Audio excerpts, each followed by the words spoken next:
Hi there, this is Shauna from the Foil Fox, and thank you so much for joining me today. Today's video is about these adorable penguins, and they're going to be a trio of them and a trio of color schemes.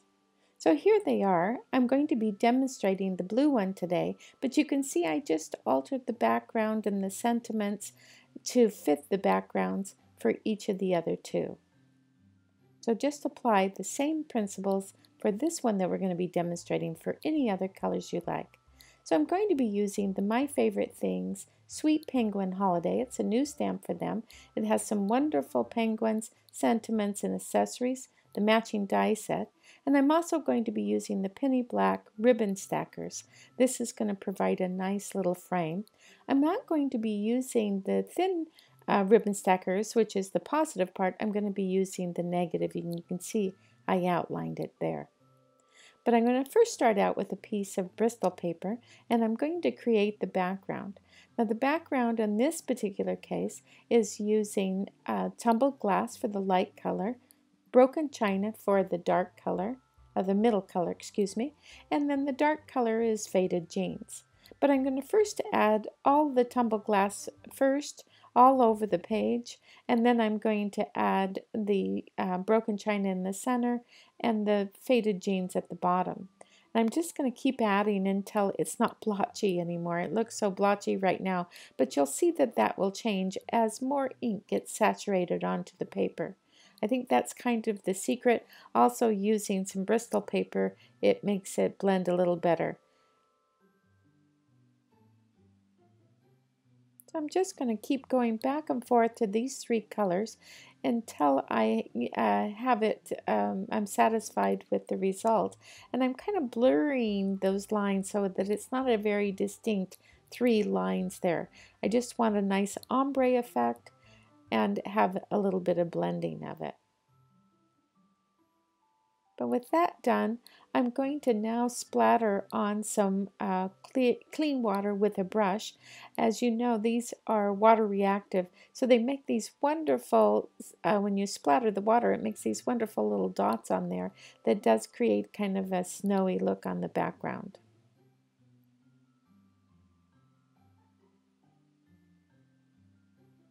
I'm going to blot that off now that I splattered it. And that looks like that'll be good. I'm going to set that aside to dry, and I'm going to take a piece of Nina 110-pound white cardstock. I'm going to cut it in half. The big half, the actual full half, I'm going to fold, and I'm going to use that for the card base. And then the other half I'm going to cut in half, so now I have a quarter, and I'm going to use one piece to cut out those that ribbon. But I'm going to again use the negative space. So you'll see that I've cut these all out, and I'm just choosing that negative space so that it's a little bit wider, a little chunkier. And now I have all those ribbons frames that I can use for another project. So I'm taking some glimmer paste here. I believe it's Moonstone, and I'm going to just liberally add some of this glimmer paste all over the frame. Now the glimmer paste is called that so that it has a little bit of glimmer. It has some glitter in it. But I want to add a little bit more, so I'm going to use the Heidi Swap glitter. That's a chunky glitter, and I'm going to just sprinkle that on to add a little more pop to it.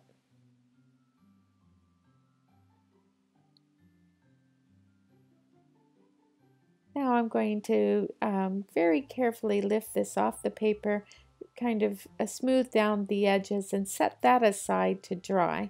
And while that is drying, we're going to color the penguins. So I stamped it with the other piece of that other quarter of paper I had, stamped these penguins with Memento Tuxedo Black, and I'm going to be coloring these with Copics. That ink, the Memento, is Copic friendly, so this works out very nice. To do the penguins, I'm using colors C00, C1, C3, C5, and C7, the 7 being the darkest. And I'm just going to start out with light and then work my way all the way to the dark, and then go back with some of the light colors and it's kind of smooth and blend all of it together. You have to be careful not to get this too wet though. Let it dry a little bit in between if you find that you're getting too much ink on the page, otherwise it'll bleed.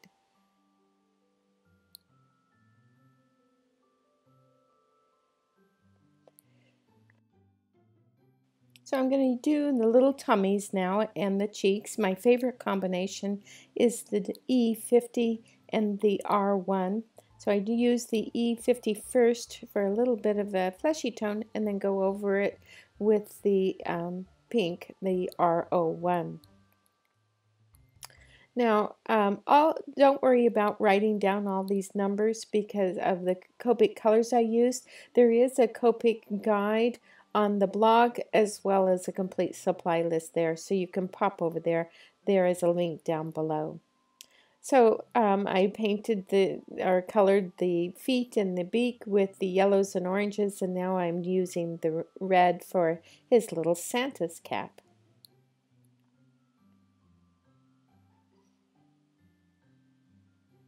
And then with a white gel pen, this one's an 05, this is the fine point, I'm just kind of scribbling around the edges of his hat to create a little bit of a fuzzy look to it.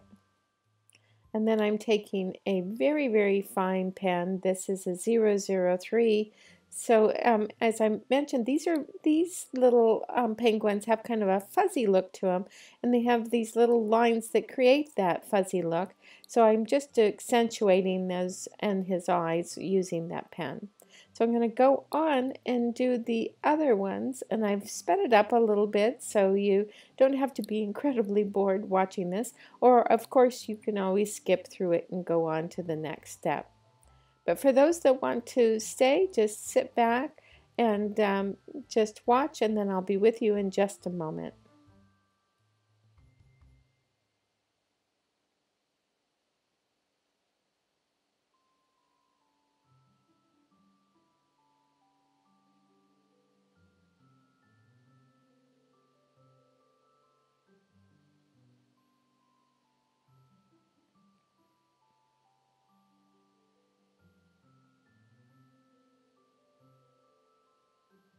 I'm sorry, my head gets in there in the way every so often.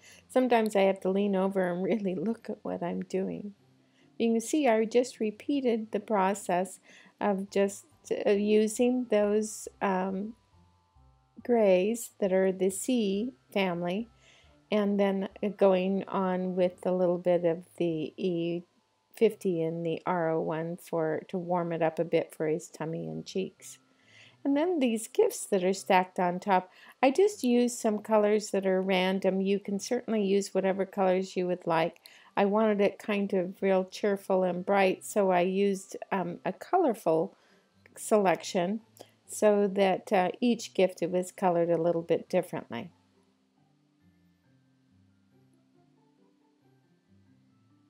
And I'm going to just use color this little gift for a little accessory, and then I'm going to go on to the last penguin.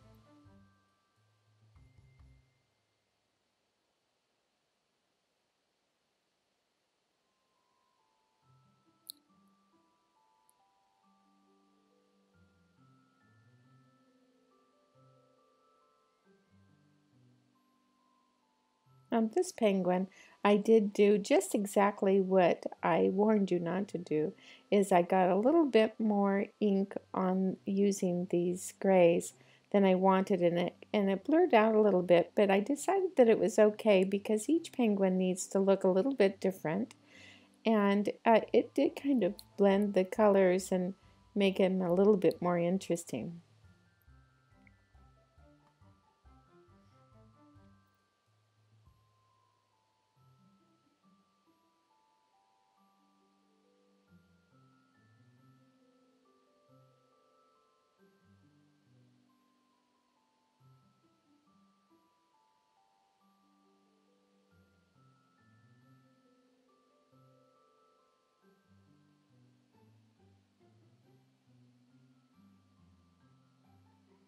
He has, of course, the Santa's cap too, so we're going to use the same color scheme here.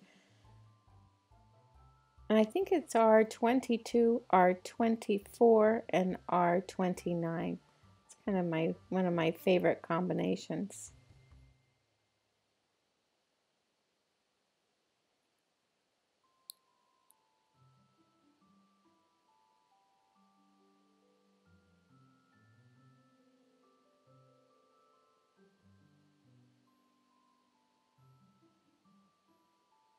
And then his little candy cane, I'm going to use those same reds. I try to use the same kind of colors, complementary colors or the same colors, so that it does look more cohesive. With those done, now I'm going to use those dies and then cut them all out. I really do a nice outline. And then we have our background that's all dry, and so is our frame. And I'm just kind of positioning it. It has a stamp in there of the little stars, and I wanted to add them, so I added some anti-static powder, and then I'm stamping it with Versamark. And I'm just kind of using that frame to kind of guess where I want to put them. I don't mind that some of it's covered up a little bit by the frame. I kind of prefer that. And then I'm adding some, I believe this is mermaid tail embossing powder.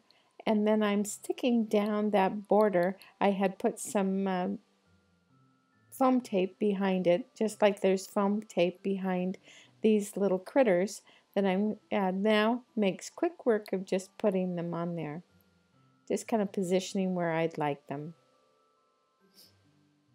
And there's the card base that we talked about before, and so I'm just going to add some tape to the back and tape this on to the front. Now, because I put the glitter on here, I should have put the background on first onto the card base and then built the scene, but I didn't do that, so it knocked off a little bit of the glitter. So if you're going to try this, I would suggest doing it that way. Make sure you put the background on first and then start building. Now, I wanted to do a sentiment, but I didn't have quite the right color. I didn't want it a real red. I wanted it more of a pink red, so I'm using the R22 and the R29 and just kind of blending that onto a piece of Nina cardstock. I'm going to add some anti-static powder because I'm going to be embossing. And you can see my hair is in the way again, so sorry. And I'm got the sentiment. Now, like I said, there's several sentiments in this one. This one has the 3 words. There's 2 sentiments that do, and I thought that kind of just worked out. And so I stamped that, and I didn't cut them apart because even though there's very little space in between them, I kind of like that because this card already has a lot going on. So I wanted to just have these short little 3-part sentiment. So you'll see what I mean when I cut these apart. So I used white embossing powder, and now I'm going to cut these apart, and you can see there's very little room, but again, it actually works out because you don't want these big long tails on there. So I put some foam tape on them, and I'm just sticking them in place. Decided that I got the sentiment a little backwards there. So I wanted them kind of random, just to have kind of a fun card. Now I'm going to use some Nouveau drops. This is the snowy white. And I'm going to add a bunch of these drops for more snow. And you can see that kind of, I wasn't real careful. You have to go a little slower than I was going. I was getting a little rambunctious there, and it doesn't make the perfect little dot. So I've slowed down a bit, but it is easy to fix right if you get to it right away with a tweezer or something or your fingernail or whatever works, and it kind of naturally goes back into its little ball. So that one is all finished, and here is one that is using some pinks, corals, and purples, and then the yellow, green, and greens and blue greens. So those are the three that are all done. I hope you enjoyed that. I certainly did, and I thank you so much for joining me. And remember that you can go and check out our other posts that we have there. We have oodles of inspiration and a complete supply list. Thanks so much for joining us, and we'll see you next time. Bye.